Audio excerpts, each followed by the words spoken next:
Au nom de Dieu qui en toute chose fait jaillir la vie, nous nous rappelons la bonne nouvelle de l'Évangile.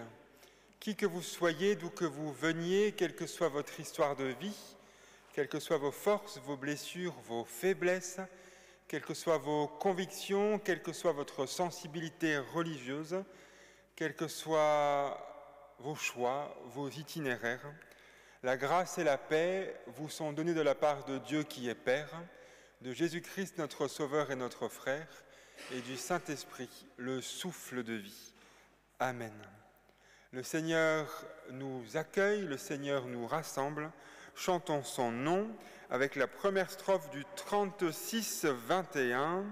Que nos chants et nos prières vers toi montent, Dieu Sauveur. Le 36-31 à la page 519. 36-21. Voilà. Et si vous le pouvez, vous êtes invité à chanter debout.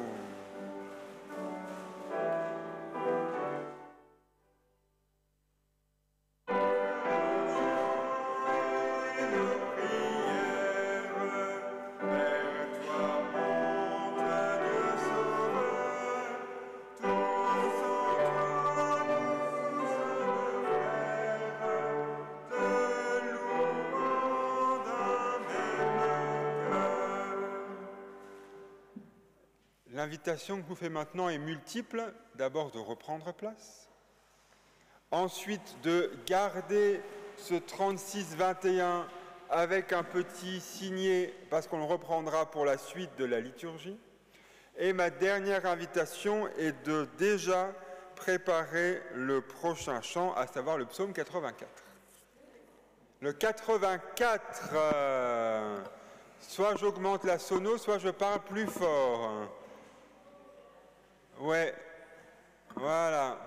Le 84, donc 3 invitations, vous asseoir, ça c'est fait. Gardez le 36-21 avec un signet et déjà prendre le 84. Voilà, on est au cœur de l'été et la réalité c'est d'accepter ce temps de parenthèse, même une parenthèse de la technique ce matin. C'est comme ça s'appelle le principe de réalité.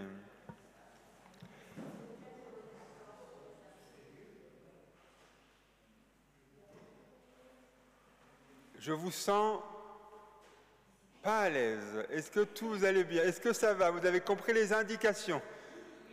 Tout va bien? Ok. Enfin, tout va bien par rapport à ça. Après, le reste, ça vous appartient. Voilà. J'ai pas trop de main mise sur le reste. Bienvenue à chacune et chacun pour ce temps de culte. Bienvenue pour cette parenthèse. On peut même dire que parfois le culte c'est du repos, même si c'est une activité pour certains, c'est une activité de nos cerveaux, de nos cœurs aussi, mais c'est un temps de halte, un temps de ressourcement. Et à chaque fois qu'on doit se ressourcer, il y a d'abord un geste à faire, une activité à faire, une mise en route. L'eau, ça ne tombe pas du ciel, il faut à minima chercher un verre dans le placard, ouvrir le robinet, se servir et fermer le robinet après. Ce temps de culte est un peu un temps similaire. Déjà, il faut se mettre en route pour arriver là, à peu près à l'heure. Être en disposition d'intelligence, de cœur pour être là, accueillir la présence de celles et ceux qui nous entourent et accueillir la présence de Dieu. Je vous invite à la louange et à la reconnaissance.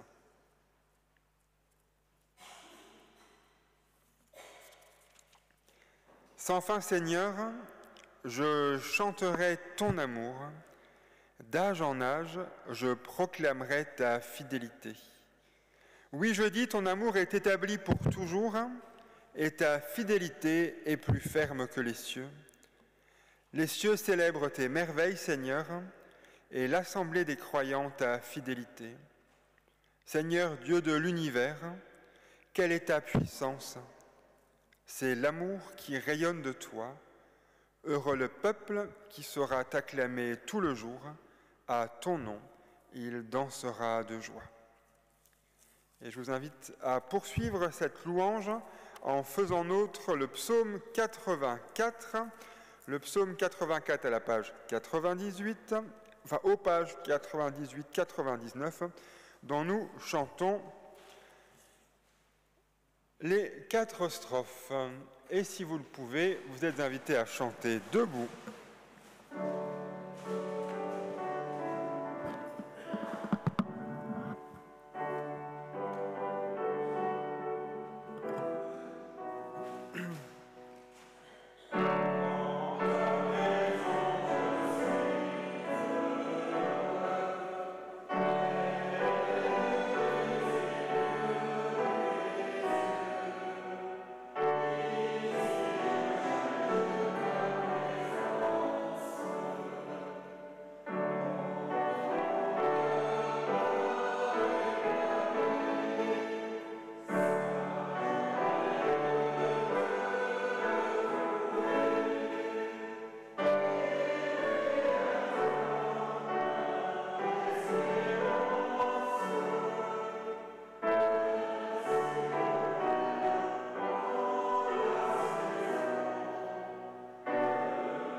Je vous invite à reprendre place et à reprendre le 36-21. Toujours à la page 519.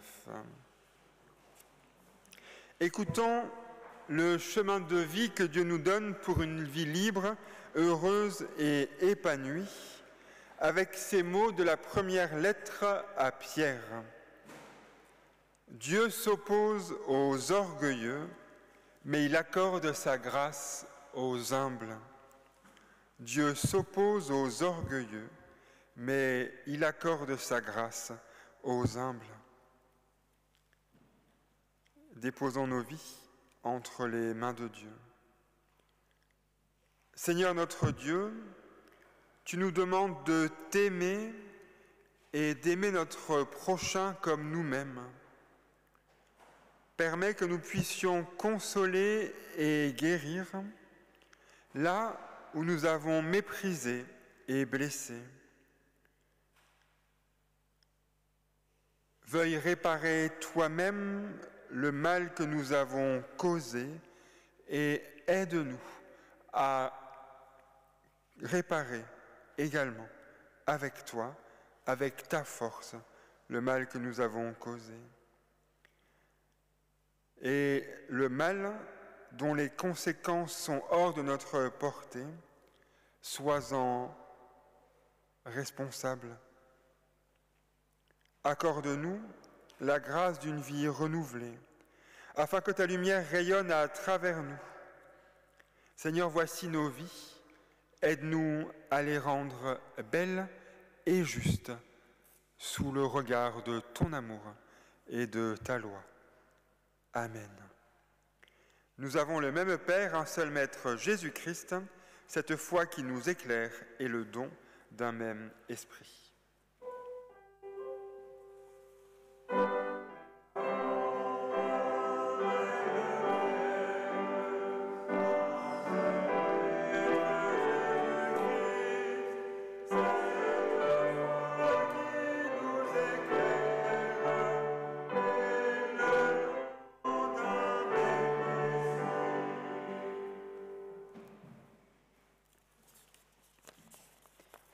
Je vous invite à vous lever pour entendre cette bonne nouvelle du pardon et de la grâce de Dieu, cette nouvelle qui nous ressuscite, qui nous fait tenir debout devant nous-mêmes, devant lui et devant nos frères et sœurs en humanité. Dieu notre Père nous a fait miséricorde. En Jésus-Christ, il nous pardonne. L'amour du Seigneur est sur ceux qui le craignent et sa justice de toujours à toujours pour les enfants de leurs enfants.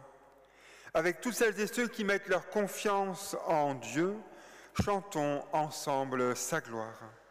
Par le signe du baptême, Dieu nous offre pour toujours, dans la vie et la mort même, son pardon et son amour.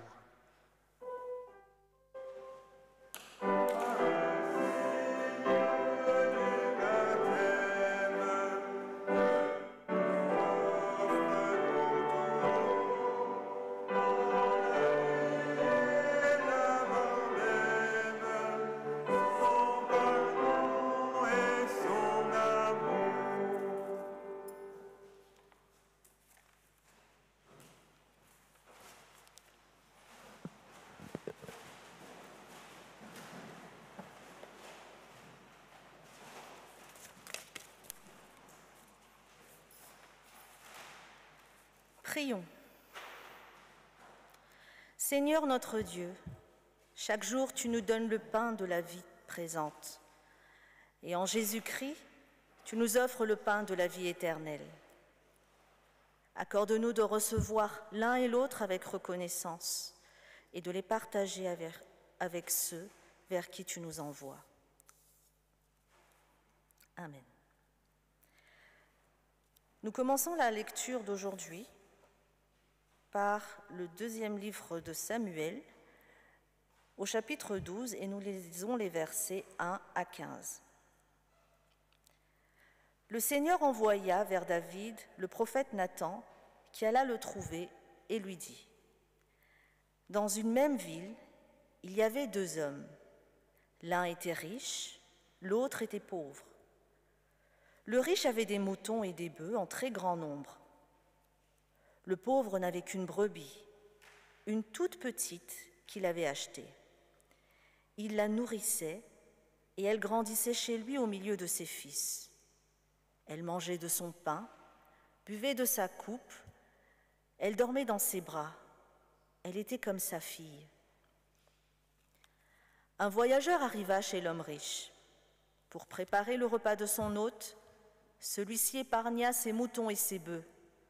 Et il alla prendre la brebis du pauvre et la prépara pour l'homme qui était arrivé chez lui.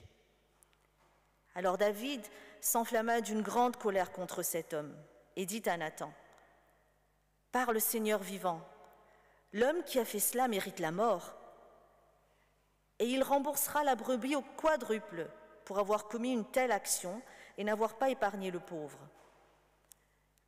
Alors Nathan dit à David, « Cet homme, c'est toi. Ainsi parle le Seigneur d'Israël. Je t'ai consacré comme roi d'Israël, je t'ai délivré de la main de Saül, puis je t'ai donné la maison de ton maître. J'ai mis dans tes bras les femmes de ton maître. Je t'ai donné la maison d'Israël et de Juda. Et si ce n'est pas assez, j'ajouterai encore autant. Pourquoi as-tu donc méprisé le Seigneur en faisant ce qui est mal à ses yeux? Tu as frappé par l'épée Urias le Hittite. Sa femme, tu l'as prise pour femme. Lui, tu l'as fait périr par l'épée des fils d'Ammon. Désormais, l'épée ne s'écartera plus jamais de ta maison, parce que tu as méprisé et que tu as pris la femme d'Urias le Hittite pour qu'elle devienne ta femme. » David dit à Nathan, « J'ai péché contre le Seigneur. » Nathan répondit, « Le Seigneur a passé sur ton péché, tu ne mourras pas. Cependant, parce que tu as bafoué le Seigneur, le fils que tu viens d'avoir mourra. » Et Nathan retourna chez lui. Et nous continuons notre lecture dans l'évangile de Luc, et nous lisons les chapitres qui se trouvent dans le chapitre 18, et nous lisons les versets 9 à 14. Jésus dit la parabole que voici à certains qui étaient convaincus d'être justes et qui méprisaient tous les autres. 2 hommes montèrent au temple pour prier. L'un était pharisien et l'autre collecteur d'impôts. Le pharisien, debout, priait ainsi en lui-même. « Seigneur, je te rends grâce de ce que je ne suis pas comme les autres hommes, qui sont voleurs, malfaisants, adultères, ou encore comme ce collecteur d'impôts. Je jeûne 2 fois par semaine, je paie la dîme de tout ce que je me procure. » Le collecteur d'impôts, se tenant à distance, ne voulant même pas lever les yeux au ciel, mais il se frappait la poitrine en disant, « Seigneur, prends pitié du pécheur que je suis. » Je vous le déclare, celui-ci redescendit chez lui justifié, et non l'autre, car tout homme qui s'élève sera abaissé, mais celui qui s'abaisse sera élevé. Et nous prenons le cantique, le numéro 44-14, le 44-14, « Ô prends mon âme ». Page 670 et 671.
Je vous invite à entendre dans la lettre aux Galates, au chapitre 2, les versets 16 à 21.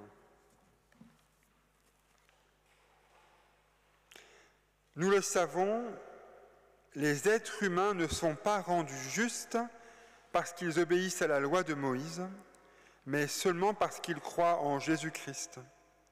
Et nous aussi, nous avons cru au Christ Jésus pour être reconnus comme justes.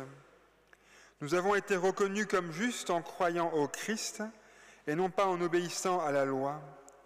Non, personne ne sera juste aux yeux de Dieu en obéissant à la loi. Nous cherchons à être reconnus comme justes grâce au Christ. Mais si on nous trouve pécheurs, nous aussi, qu'est-ce que cela veut dire? Que le Christ est au service du péché? Sûrement pas. En effet, si je retourne à la loi que j'ai abandonnée, je me condamne moi-même. Moi, c'est à cause de la loi que j'ai cessé de vivre pour la loi. Tout ceci est arrivé afin que je vive pour Dieu. Avec le Christ, je suis mort sur la croix. Je vis, mais ce n'est pas moi qui vis, c'est le Christ qui vit en moi. Maintenant, ma vie humaine, je la vis en croyant au Fils de Dieu qui m'a aimé et qui a donné sa vie pour moi. Je ne veux pas rendre inutile ce don de Dieu.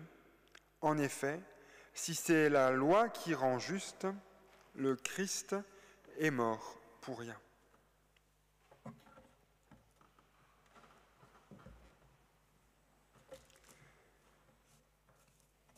Seigneur, ta parole est une lampe à mes pieds, une lumière sur mon chemin de vie. Amen. L'épître aux Galates que l'on vient d'entendre nous offre, comme quand on est à la plage et parmi les grains de sable qui viennent se mettre partout, dans nos serviettes, dans nos chaussures, même parfois dans nos bouches en fonction du vent, il nous arrive parfois de trouver dans ces grains de sable une pépite, un coquillage qui sort du lot.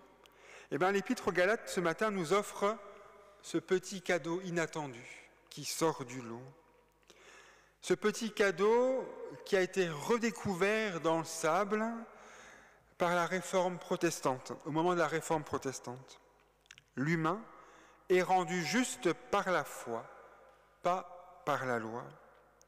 Les réformateurs aborderont ce thème de plusieurs manières en le nommant la justification par la foi. Cela signifie que la manière dont le Christ a vécu, la manière dont Jésus a abordé et guéri les gens était destinée à nous faire saisir une vérité fondamentale de notre condition humaine. Nous sommes aimés de Dieu. On parle souvent de l'amour inconditionnel. Et pour moi, une des différences entre l'amour de Dieu et notre amour à nous, c'est que justement, l'amour de Dieu, lui, est inconditionnel. Notre amour à nous est conditionnel. Et j'allais même dire, et heureusement conditionnel. Parce que, avec notre humanité, aimer sans condition peut parfois être problématique, peut parfois être compliqué et peut parfois amener à des situations à minima instables, à minima dures à traverser. On aime quelqu'un, même si bien souvent on ne sait pas pourquoi. Parce que c'est difficile de mettre des mots sur « je t'aime pour telle et telle raison ». Et parfois, quand on nomme des raisons, c'est plus vraiment de l'amour, c'est parfois de l'affection, de la reconnaissance. Mais même si on a du mal à mettre des mots sur la raison de l'amour, eh bien, L'amour entre deux êtres humains est nourri, est alimenté et conditionné par des attitudes, par des mots, par des actes, par une présence et une disponibilité à l'autre. C'est pas parce que tu fais telle ou telle chose que je t'aime, mais c'est parce que ensemble nous nous offrons un climat, un espace de reconnaissance mutuelle, d'écoute mutuelle, de confiance mutuelle, que notre amour peut grandir, peut naître, peut continuer.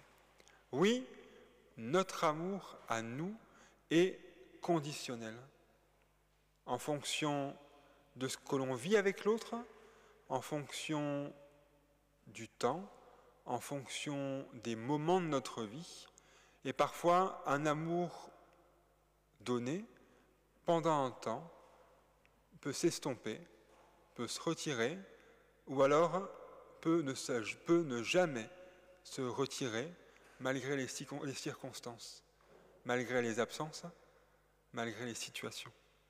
Oui, notre amour à nous est conditionnel. Et l'amour de Dieu est inconditionnel, mais pas n'importe comment inconditionnel. C'est pas parce que Dieu nous aime et nous reconnaît sans condition que Dieu n'est pas aveugle. Ce n'est pas moi, être humain, nous êtres humains, que nous aimons, parce que nous aimons nos enfants, que nous ne voyons pas leurs défauts, leurs limites. Ce n'est pas parce que nous aimons les autres que nous ne voyons pas leurs défauts et leurs limites. Mais alors que nous sommes limités en amour, en espérance et en foi, nous sommes des êtres un peu bancals, il faut l'avouer, on est un peu bancal, un peu limité, et heureusement. Pourtant, l'amour inconditionnel de Dieu ne fait pas obstacle à tout cela, mais nous regarde avec le même regard bienveillant avec tout cela. Pas malgré, mais avec tout cela. Avec toutes nos failles, avec toutes nos limites, Dieu vient les habiter et les illuminer de l'intérieur. Dieu demeure en nous, et pour peu que nous n'étouffions pas en nous cette lumière, les autres percevront en nous la trace de Dieu. Ces phrases un peu théoriques sont illustrées par un des moments où nous rappelons l'amour de Dieu, où nous rappelons la place inconditionnelle, où nous rappelons cet amour inconditionnel qu'est le moment du baptême. Nous sommes plongés par le baptême, même si nous on sait qu'aujourd'hui on ne plonge plus dans nos traditions, mais on met quelques gouttelettes d'eau. Nous sommes plongés quand même, avec l'événement du baptême, dans une réalité qui profondément nous dépasse. Donc même avec nos faibles mots, on n'arrive pas à tout dire et tout saisir et tout transmettre de cette réalité qui nous dépasse. Le croyant, au moment du baptême, est promis à une dimension supplémentaire. Nous sommes nés une première fois de la chair, un peu comme avec les textes de Nicodème et autres, et nous naissons par le baptême à une nouvelle vie, à une vie spirituelle. Nous ne quittons en rien le monde et notre réalité. Le chrétien n'aura pas une vie plus facile. Le baptême, ce n'est pas une parole magique, ce n'est pas un gris-gris, ce n'est pas un attrape-problème pour la vie, mais c'est le signe qu'avec toute notre vie, malgré tout ce qu'on va traverser, quoi qu'il advienne, Dieu sera avec nous sur nos chemins de vie. Notre faille, notre faillibilité, tout ça, toutes nos limites humaines sont occupées par la grâce de Dieu. Cela nous dépasse, cela nous invite simplement à la reconnaissance.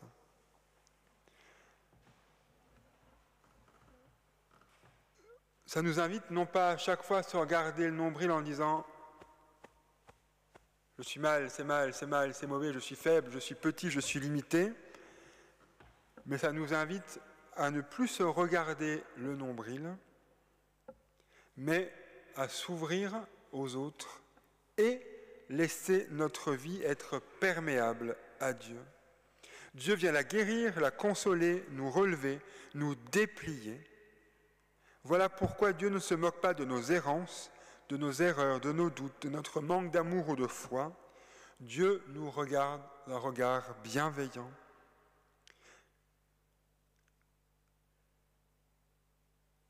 Quand un enfant saute dans la piscine, fait un dessin, fait une pile avec des cailloux et nous dit « Regarde ce que j'ai fait », avec un air réjoui et approbateur, c'est un regard qui dit, quand nous on le regarde, c'est un regard qui dit « Je t'aime, je me réjouis de qui tu es, quoi qu'il advienne ». L'humain est rendu juste par le regard que Dieu pose sur lui, et non pas parce qu'il a fait une pile, parce qu'il a fait un saut dans la piscine, parce qu'il a réussi à faire un 100 mètres, ou un dessin sans dépasser des traits. C'est pas ce qu'on fait qui est important aux yeux de Dieu, mais qui l'on est. L'Épître aux Galates s'adresse justement à des bébés chrétiens, à des enfants chrétiens, à des jeunes chrétiens. Les uns viennent du judaïsme, habitués à vivre avec les lois du judaïsme, notamment sur l'alimentation, la circoncision, le sabbat, et les autres viennent du monde païen, habitués à accomplir des rituels pour satisfaire, pour apaiser la colère des dieux. Dans leur mentalité, il s'agit d'échapper au châtiment de Dieu, des dieux, en s'attirant les bonnes grâces à coups de sacrifices. Or ici, on voit que Paul se bat contre cette compréhension de Dieu. Il fait changer d'image, de logiciel, de représentation de Dieu. Le Dieu annoncé par Jésus-Christ n'est pas couché sur un nuage en train de dire « toi tu vis, toi tu vis, toi tu vis, toi », en train de décider de manière abstraite, absolue, ce qui va se passer. Le Dieu de Jésus-Christ n'est pas non plus un juge mathématicien notant sur des tablettes combien d'aliments impurs vous avez consommé, combien de fourmis et d'escargots vous avez intentionnellement ou accidentellement écrasés, combien de pigeons, de chèvres, de bœufs vous avez sacrifiés. Il redit que le Dieu de Jésus-Christ est un Dieu d'amour qui nous rend justes parce qu'il nous aime, pas parce que nous avons bien accompli notre devoir, bien travaillé, bien répondu. Il nous redit qu'on n'achète pas la grâce de Dieu. Dieu donne son amour sans contrepartie. C'est cela la théologie de la grâce. Je suis rendu juste par le seul bon vouloir de Dieu. C'est gratuit, sans condition. Et en même temps, cela m'oblige, cela m'engage vis-à-vis de moi-même, vis-à-vis des autres, vis-à-vis de Dieu. Et c'est là qu'on en revient à la question de la loi, à la question des règles de vie pour vivre en lien avec Dieu et avec les autres. Il y a un inversement à ce moment-là. Paul écrit « Ce n'est plus moi qui vis, mais c'est Christ qui vit en moi. » Aujourd'hui, depuis quelques années maintenant, on parle beaucoup du transhumanisme, de cette capacité à augmenter la vie humaine, à aller au-delà de nos limites humaines. On imagine un futur où les capacités humaines seront augmentées parce qu'on nous aura implanté de l'intelligence artificielle, parce que la médecine sera capable de nous rajouter des ressources génétiques qui faisaient défaut dans notre capital de départ. En nous, un petit ordinateur, un petit processeur aura été implanté, prendra le relais quand nous aurons atteint nos limites. Eh bien, la foi transforme le croyant. Ce n'est pas que d'un coup de baguette magique, les grognons deviennent sympathiques et que dans nos églises et lieux de culte, il ne se trouvera plus aucune personne pour être à minima désagréable ou insupportable. À minima. Non, Mais ce que dit l'Épître aux Galates, c'est qu'être croyant change la vie, notre vie pour commencer. Si quelqu'un est véritablement engagé dans une démarche spirituelle d'ouverture à Dieu, aux autres et à lui, Dieu peut avoir de la place pour grandir. Cela veut dire que Dieu va nous aider à faire cultiver en nous-mêmes les dispositions qui permettent l'émergence des fruits de l'esprit. Bonté, patience, espérance. Cela signifie que l'on travaille en soi l'ouverture à l'autre, la générosité, celle qui se traduit par un porte-monnaie qui sait soutenir celles et ceux qui en ont besoin, mais encore par une personnalité qui cultive l'hospitalité intellectuelle, celle qui consiste à accueillir des opinions différentes sans tout de suite se braquer et dire « moi j'ai raison, toi ». Faire de la place, cultiver un esprit qui fait de la place aux autres, avec toute leur réalité de vie. Le croyant, s'il est habité par Dieu, s'il vit sous le regard de Dieu, sous ce regard aimant, est invité à s'exercer à l'amour. On en revient à l'amour conditionnel, qui naît des situations. Et bien l'amour, comme un muscle, ça se travaille, sinon ça se dépérit. Et après, pour retravailler un muscle qui n'a plus l'habitude de travailler, bonjour, hein, ça fait mal. C'est compliqué et ça prend du temps. Si je crois que Dieu m'aime, si je crois que Dieu a tout donné pour moi, alors je vis de sorte à ne pas rendre ce don inutile.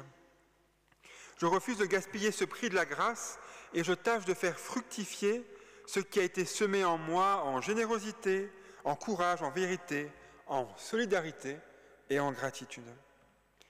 Le message du Christ bat en brèche la vérité communément admise que le christianisme serait une morale.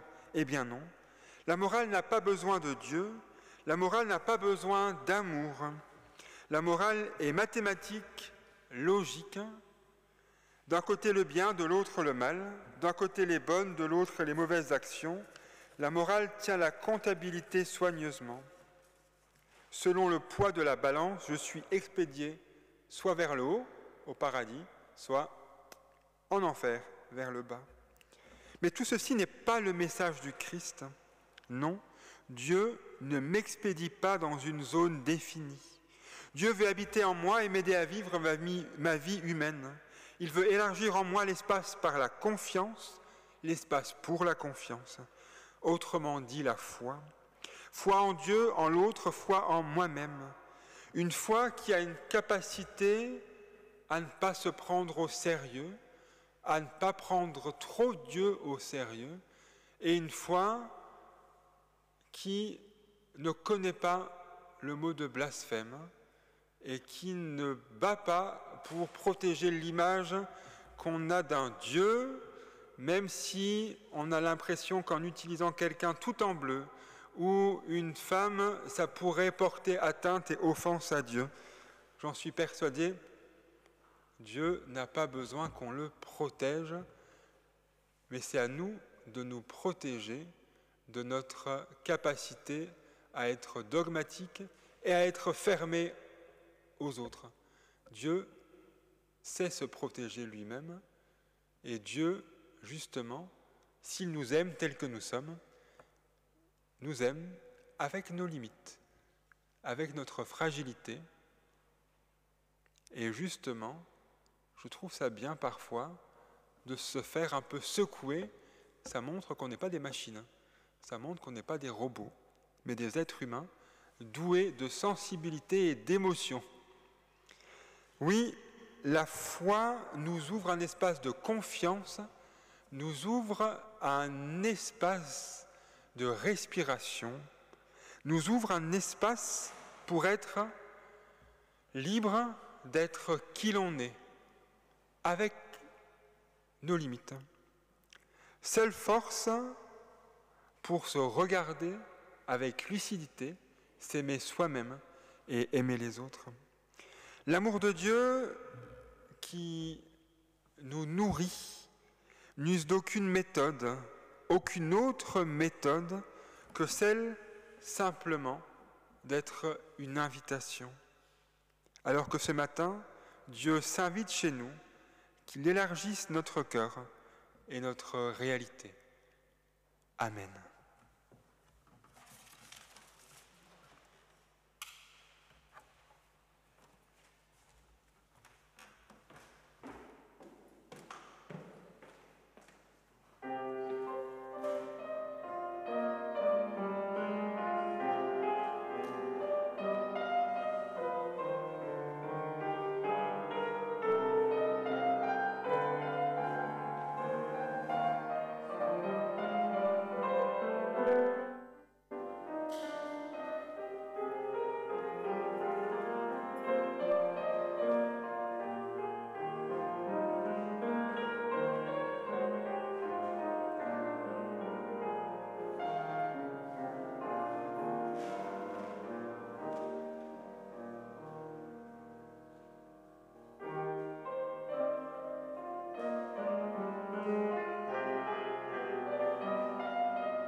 Quelques annonces. Merci pour l'arrangement floral. Vous envoyez une partie là, mais vous allez être aussi au bénéfice à la sortie de choses qui vous permettront un peu de fleurir votre vie. Voilà. Donc, ne partez pas comme ça. En plus, vous le savez, il y a un apéritif après, comme tous les dimanches. Mais si vous le voulez et que vous n'êtes pas allergique, vous aurez de quoi mettre des fleurs dans votre vie. Donc, merci pour l'arrangement floral. Merci pour les lectures ce matin. Merci à Vaniala. Et merci à Jean-Jacques pour l'accompagnement musical de ce matin. Surtout que ce n'était pas prévu. Donc, merci à lui. Et nous avons une pensée pour Namponia et sa famille qui accompagne un décès dans la famille dans d'autres régions de France. Donc, ayons dans nos prières à la fois de la reconnaissance et du soutien. Dimanche prochain, culte ici même à 10h, c'est Joachim Trogolo qui assurera le culte. Les activités reprendront progressivement au mois de septembre. Culte de rentrée le dimanche 15 septembre, je crois, ici même à 10h. Et il me semble que dans ce culte sera accueilli le pasteur vicaire Bertrand Matisse. C'est bien ça, Francis, le 15 ou le 22 ou quoi? Enfin, en tout cas, je crois que c'est pendant ce culte-là ou le culte d'après. En tout cas, ce qui veut dire que Bertrand Matisse, pasteur vicaire, donc encore en fin de stage pendant une année, rejoindra l'équipe pastorale de la dynamique mulhousienne au 1er septembre. Le programme estival de Saint-Étienne continue autour de l'exposition actuelle et vous allez avoir l'un ou l'autre concert plutôt fin du mois. Voilà, en tout cas, le programme est disponible et n'hésitez pas, dans la chaleur écrasante de l'été mulhousien, à juste soit manger une glace place de la Réunion, soit profiter de la fraîcheur du temple Saint-Étienne. Voilà. C'est maintenant le temps de l'offrande, que notre offrande soit source et semence de vie. Par contre, ne mangez pas de glace dans le temple, hein. Ne faites pas dire ce que je n'ai pas dit. Hein. Voilà.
Prions ensemble les uns pour les autres et les uns avec les autres.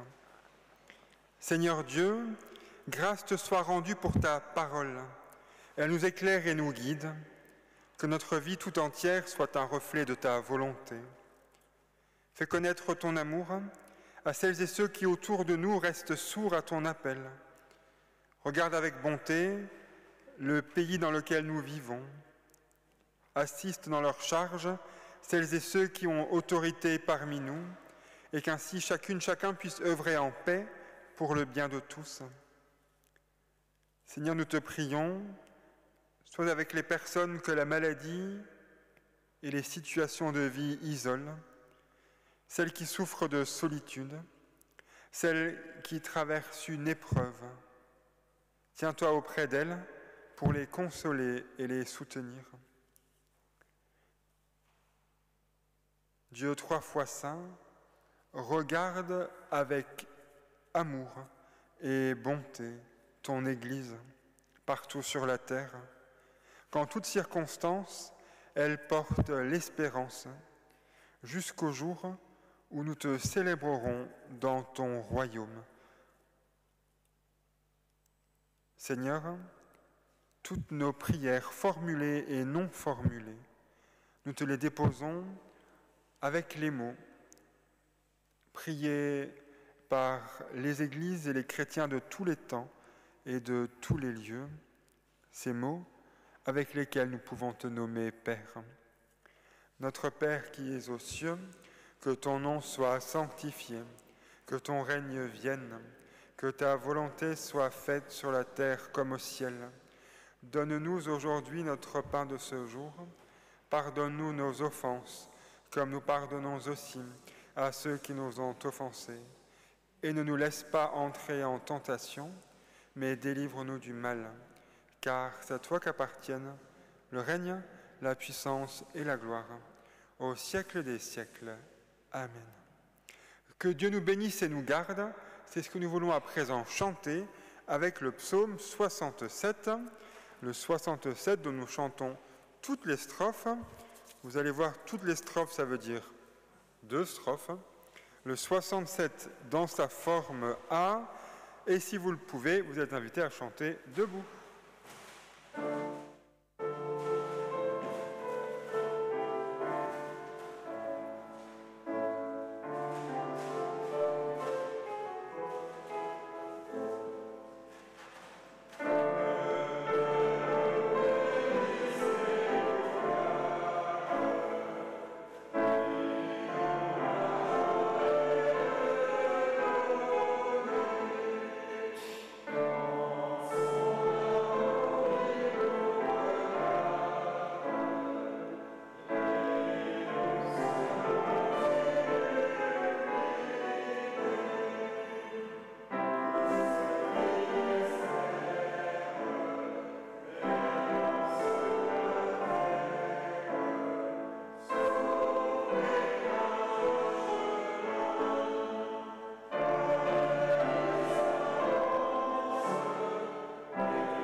Poursuivez votre route dans le Christ, Jésus le Seigneur, tel que vous l'avez reçu.